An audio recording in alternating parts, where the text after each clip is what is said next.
Hey guys, welcome back to the channel. Today we're going to be doing a super quick and easy recipe that only requires 4 ingredients. We're going to be making keto peanut brittle. The ingredients that you'll need is peanuts, of course, 1 stick of butter, half of a teaspoon of vanilla extract, and then sugar substitute of your choice. I like monk fruit sweetener, so that's what I'm going to use, but you can use Swerve, stevia, erythritol, whatever keto-friendly sweetener you want to use. Of course, you could also use regular sugar if you want, but that's what we're doing today, and that's what makes it keto-friendly is the monk fruit sweetener, of course. So, the holidays are right around the corner. Thanksgiving is next week, and then from there, it's going to be Christmas time before we know it. So, I want to set myself up so that I have a few goodies in the house in case I have any cravings. Although I do plan to eat some carbs on Thanksgiving. I've already told myself I'm going to do that, and so that's what I plan to do, but I'll get right back to it the day after. If you like that sweet and salty combination, personally I love it, this is going to be a great recipe for you.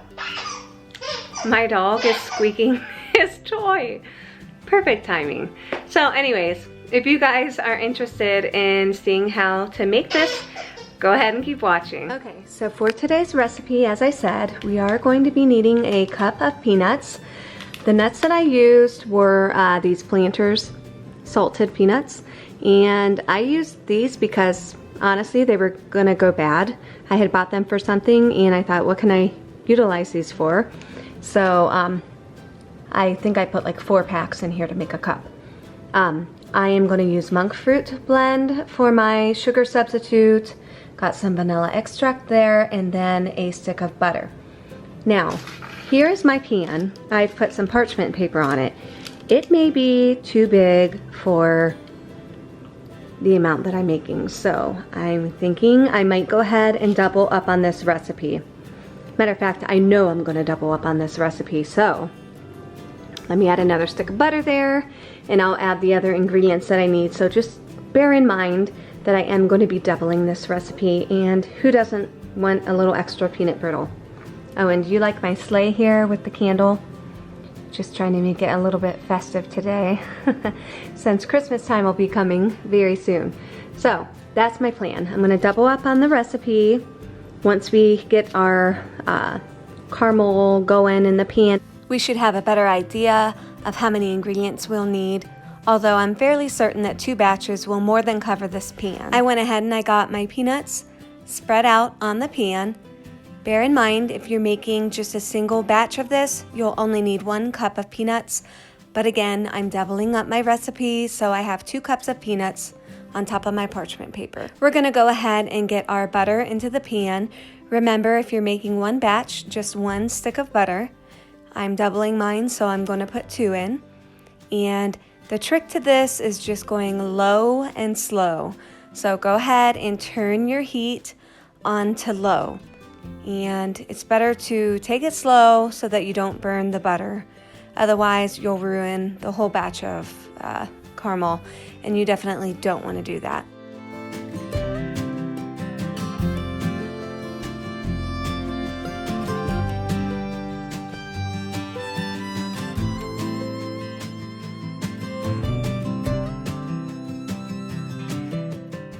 Once your butter is almost melted down, you can go ahead and add your sugar substitute.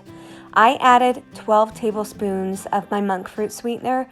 If you're making 1 batch, you'll only add 6 tablespoons.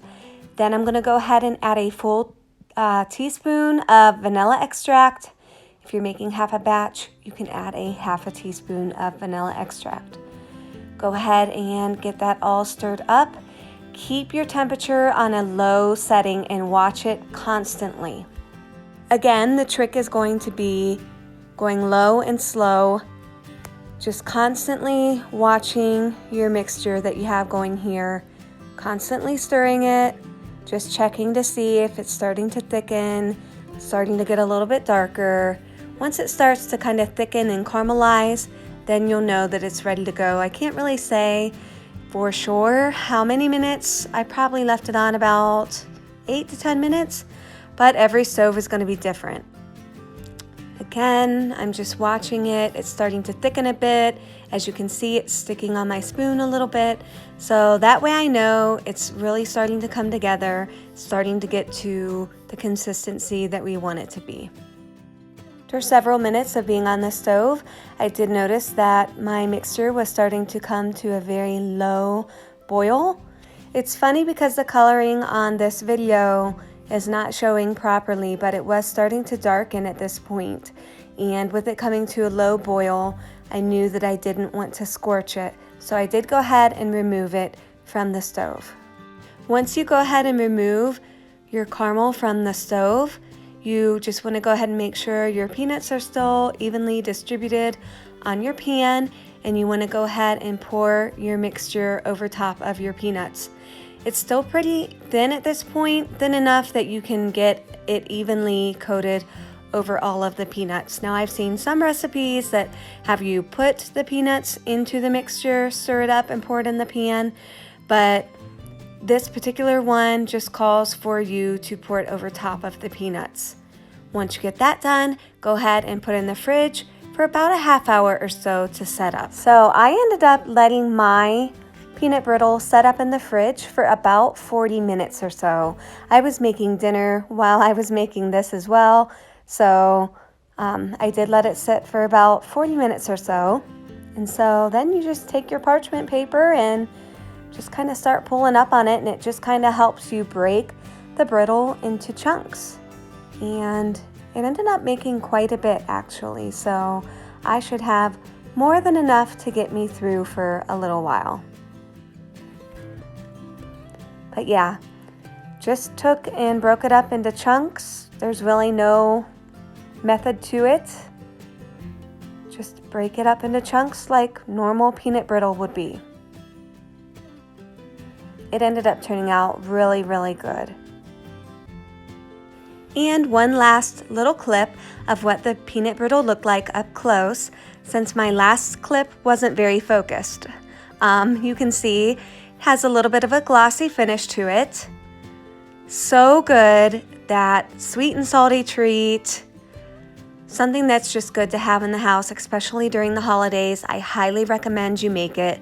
So super easy to make as well. As always, I want to thank you guys for taking the time to watch the video. If you would like to see more videos like this in the future, feel free to subscribe or leave me a comment below to let me know that you guys like these videos. I'll catch you guys in the next one. Bye.